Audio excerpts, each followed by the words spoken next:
So, hello, what's up guys? Ito pag-usapan nga po natin, mga sangkay itong pasabog ngayon ni Senator Cayetano tungkol po dito sa inilabas ni PBBM na malaking sekreto na matagal na pong itinatago.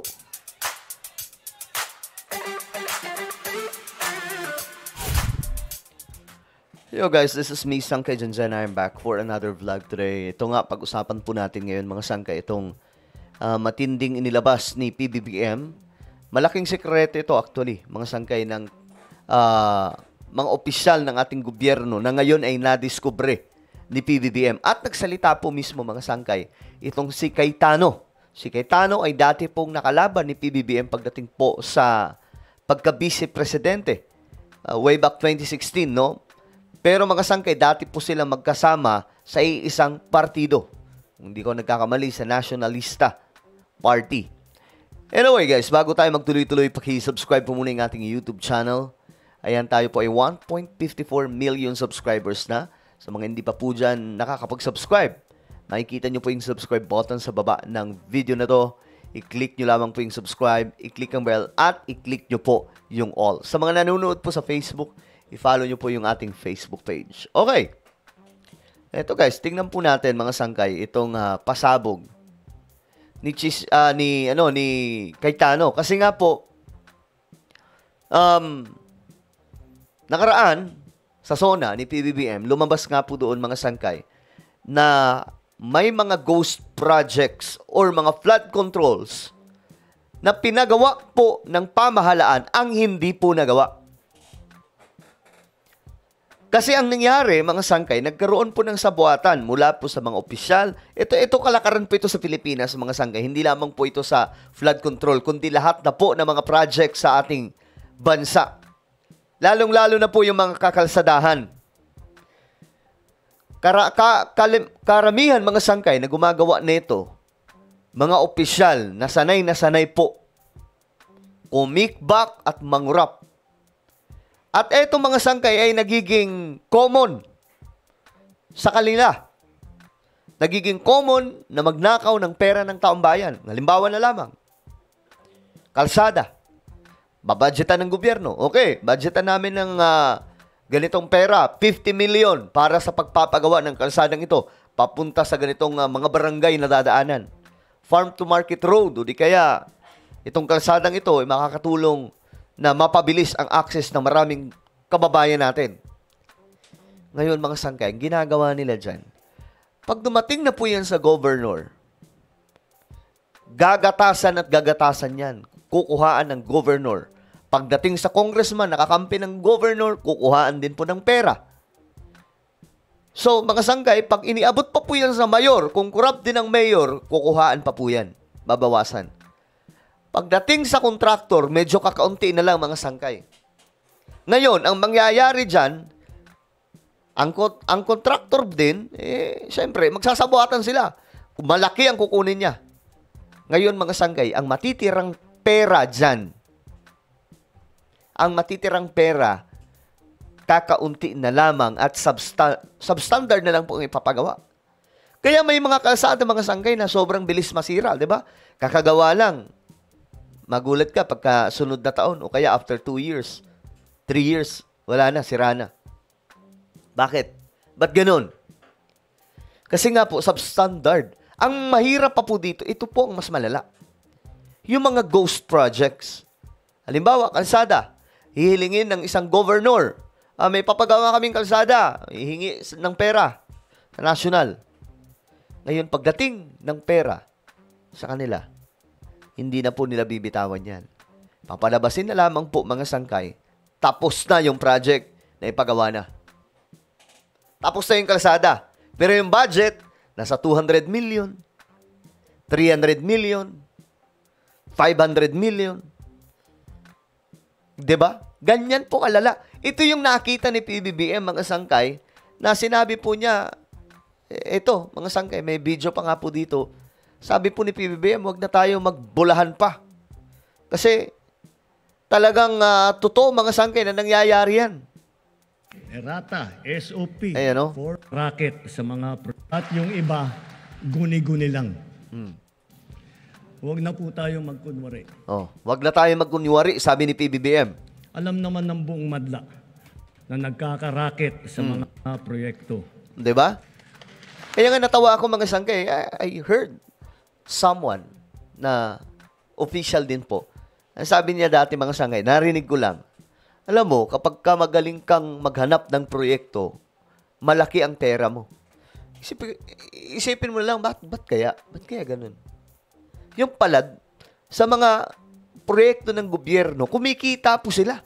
Ilang percent yung ninanakaw po nila mga sangkay bago po i-implement ang talagang totoong project.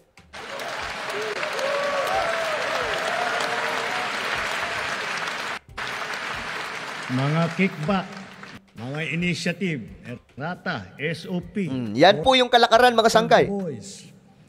Kaya sa mga nakikipagsabuatan upang kunin ang pondo ng bayan at nakawin ang kinabukasan ng ating mga mamamayan, mahiya naman kayo sa inyong kapwa Pilipino.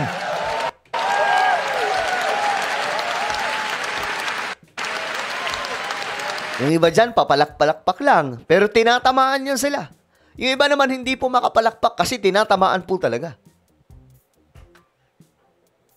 Involved.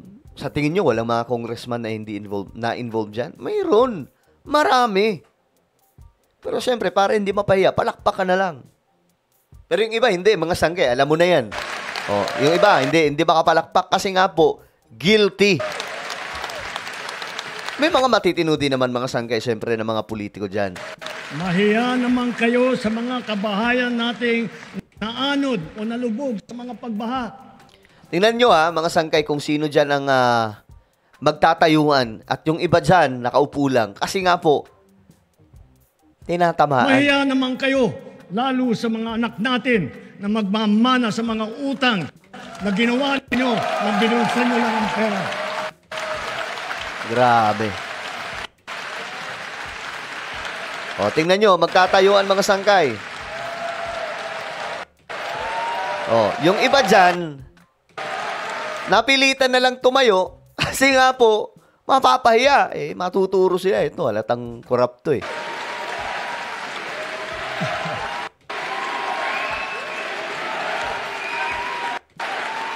Sunog na sunog sila kay PBBM dito. Ngayon, ito ang sabi ni Cayetano, mga sangkay. Sabi ni Cayetano,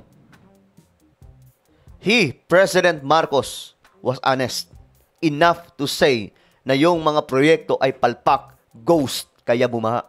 Alam niyo mga sangkay, totoo yun, napaka-honest ni PBBM to say that. Kasi hindi po biro mga sangkay na sabihin niya na may mga korap. Kasi administrasyon na ito . Administrasyon niya ang tinutumbok o ang nasa linya. Yun palang mga sangkay, pwede na po niyang itago sana. Pero talagang sinabi po niya dito.